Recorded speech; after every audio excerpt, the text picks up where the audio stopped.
Jumpa lagi Scan bersama Bung Firdaus Ilyas. Iya, senang berjumpa lagi, Bu Meldi Rendra. Iya, rangkap jabatan ya. Ini menarik juga sebagai topik kita hari ini, Bung Firdaus ya.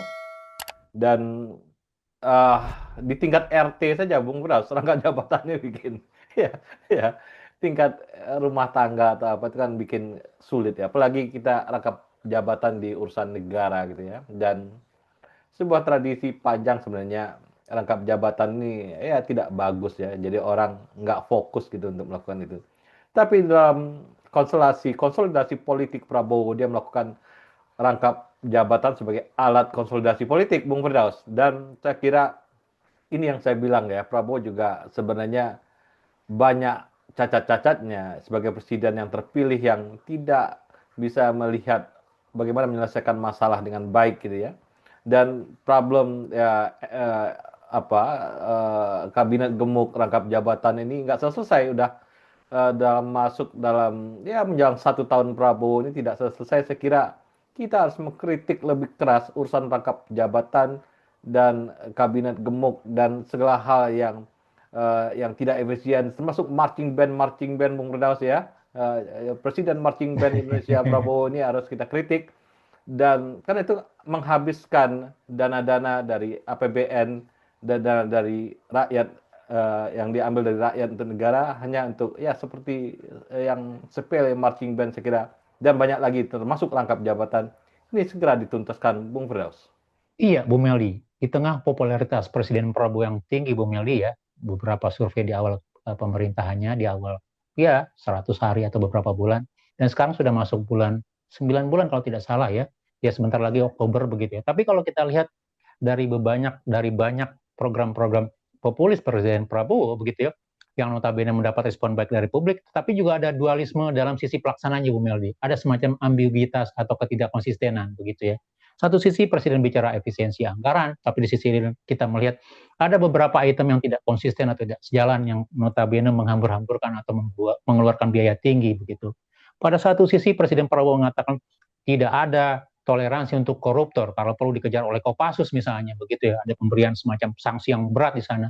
Tapi di sisi lain Presiden Prabowo juga memberikan semacam peluang untuk orang atau menciptakan opportunity namanya kalau dalam istilah segitiga fraud atau fraud triangle begitu ya, gitu ya, opportunity untuk melakukan fraud atau melakukan korupsi begitu. Dan ini yang menurut saya sebagai warga negara yang baik, yang cinta kepada presiden, yang cinta kepada negara Republik Indonesia, kita mengingatkan terus misalnya. Dan saat yang menarik dalam sisi itu, dalam konteks anti korupsi atau integritas adalah fenomena rangkap jabatan di pejabat publik, terutama di pucuk pemerintahan wakil menteri begitu ya. Dengan kabinet yang gemuk, kalau kita lihat ada sekitar 59 wakil menteri di pemerintahan Prabowo dari 53 jabatan politik atau setara menteri di sana begitu. 59. Dari 59 ini ternyata sampai saat ini kalau tidak salah kalau kita baca begitu ya, ada 30 menteri yang merangkap jabatan. Satu sisi dia menjadi pelayan publik, wakil menteri, tugas-tugas kementerian atau pemerintahan, tetapi di sisi lain dia juga menjadi komisaris di BUMN begitu. Dan yang menarik adalah hal ini kalau kita lihat bertentangan dengan fatwa atau putusan MK, Bu Meli.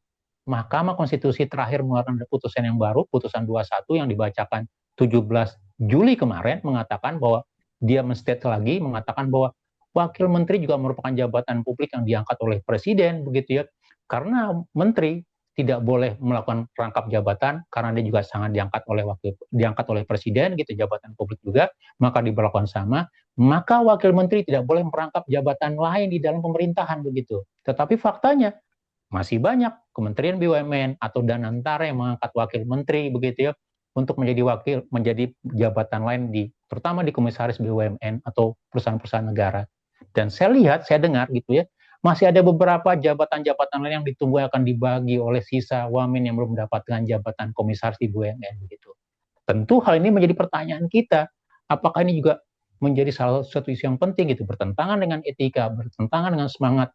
Di satu sisi kita melihat misalnya pelayanan kementerian lembaga masih belum fokus begitu ya, karena kalau kita melakukan evaluasi secara menyeluruh, maka secara umum kementerian lembaga kabinet merah putih belum banyak bekerja, belum ada visi misi yang jelas begitu. Hanya satu dua yang kita melihat sudah mulai bekerja. Tetapi secara keseluruhan yang muncul dalam konteks komunikasi politik pembangunan hanya program-program melalui presiden saja begitu. tapi menterinya, wakil menterinya lebih banyak diam, lebih banyak tidak jelas begitu ya.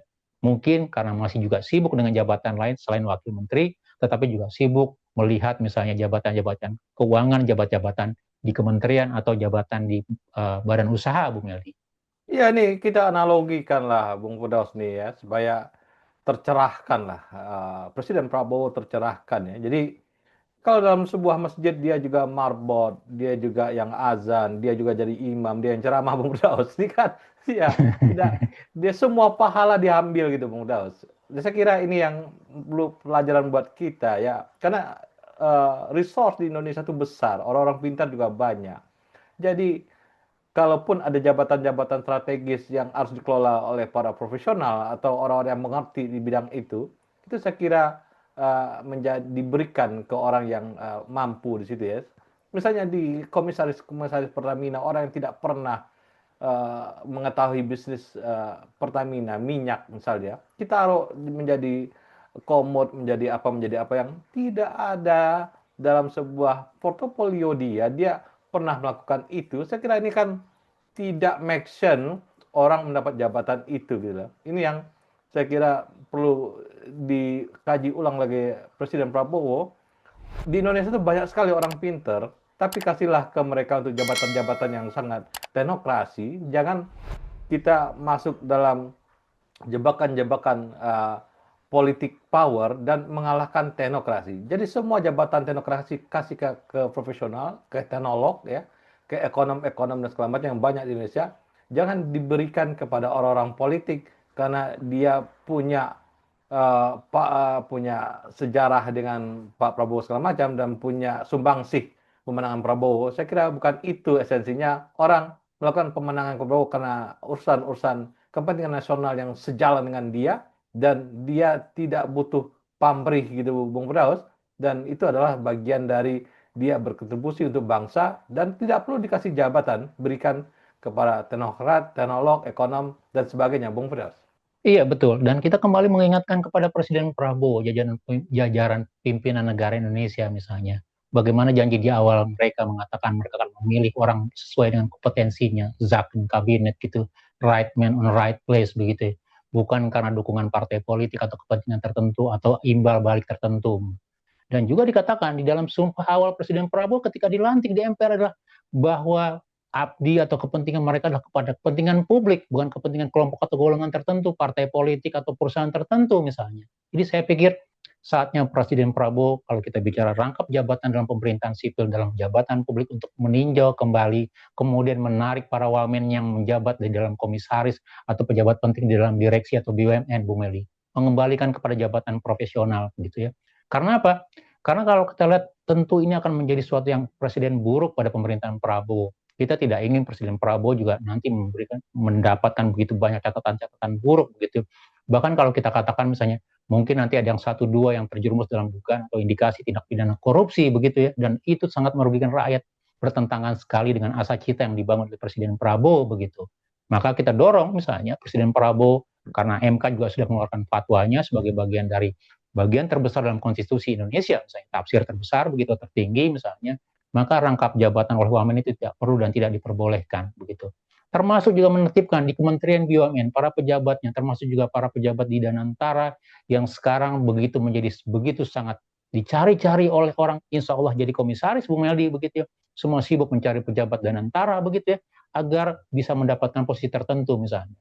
Dan saya pikir itu menjadi salah satu PR besar begitu.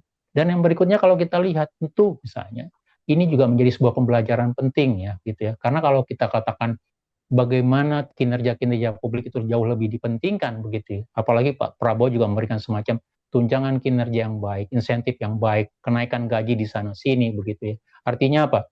Dengan tunjangan atau gaji Anda sebagai pejabat publik saja, sebagai menteri, wakil menteri atau staf sus, tanpa perlu mencari mengais-ngais di tempat lain sebagai jabatan ganda atau jabatan-jabatan lainnya, itu sudah memberikan semacam reward yang cukup untuk Anda.